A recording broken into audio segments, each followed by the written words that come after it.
hate the New England winters. The endless cold and dark landscapes felt unbearable at times, locking me up into small rooms with tiny windows and artificial light. This made me really sad. As a lover of all things outdoors, all I wanted to do was be outside, be in the sun, be in the fresh air, but I couldn't. It was too cold, too dark, too uncomfortable. These are the things I used to tell myself. That winter was a dull, depressing time. A time to sit and reminisce of warmer fall days and wish for the hot sun and beaches of summer.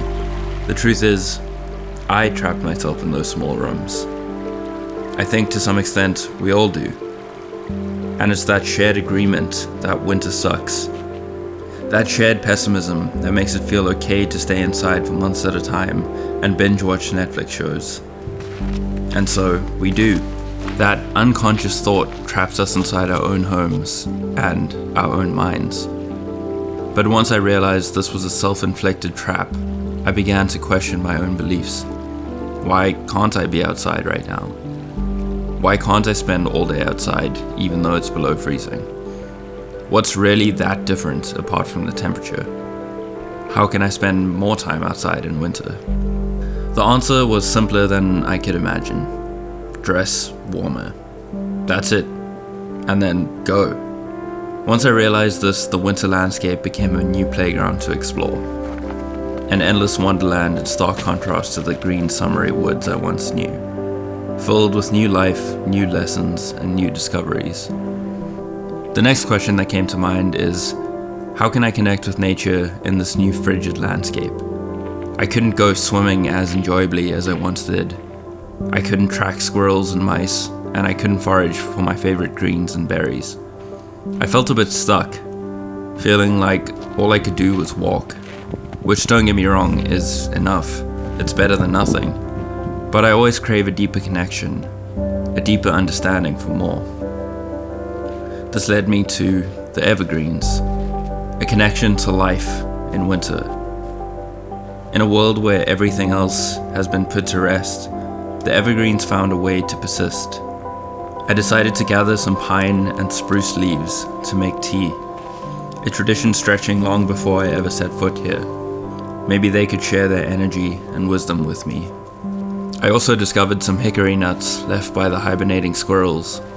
I know that collecting nuts is more of a fall activity, but I felt a jolt of excitement finding this patch buried beneath the snow. Another fun activity is tracking animal prints in the snow. I didn't find much this time around, mostly dogs and humans, but I did find some cute rabbit tracks. Unfortunately, no rabbits though. Their tracks just vanished into thin air after a while. Maybe they got picked up by a hawk, or maybe, just maybe, they could fly as well. There are many more ways to connect with nature in winter, like snowshoeing, skiing, snowboarding, hunting, ice fishing, and more, all of which I'd like to try in the upcoming months. But this wraps up my winter adventure for today.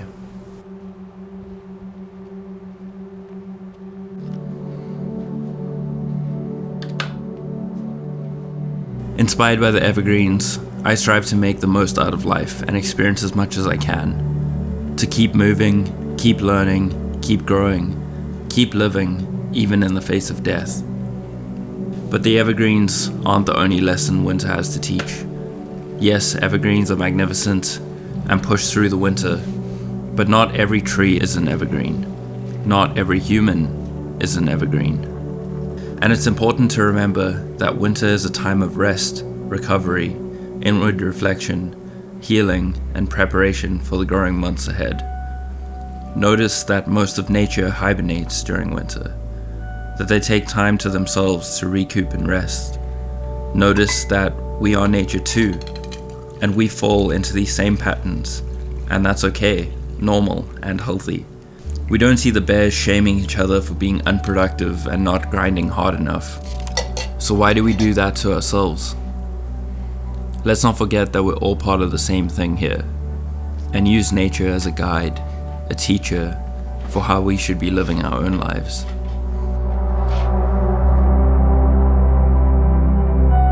Ultimately, I think winter is a teacher of balance for us humans. The yin and yang symbol visualize it best. The dark and light live simultaneously, both necessary for the presence of the other, both living together in harmony with one another. While I've shown that it merely takes dressing warmer to engage with nature in winter, we must not forget to rest. We are not designed to go 24/7, no matter how much our capitalistic society wants us to believe it. Make time to get outside. It's healthy for your body and soul. Take time to rest, heal, and observe. It's healthy for your body and soul.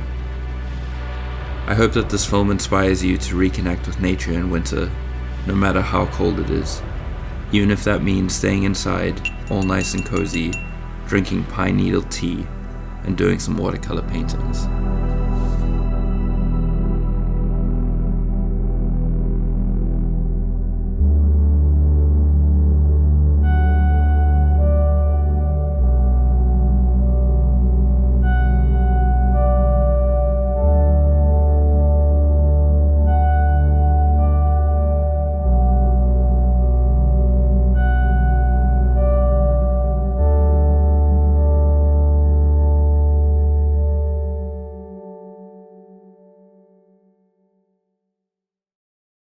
This week on the Patreon, I'll be speaking about how I come up with ideas for my YouTube channels and how I keep creating consistently. If you want to check that out, the link will be in the description. Your support is always so much appreciated, so I hope to see you there.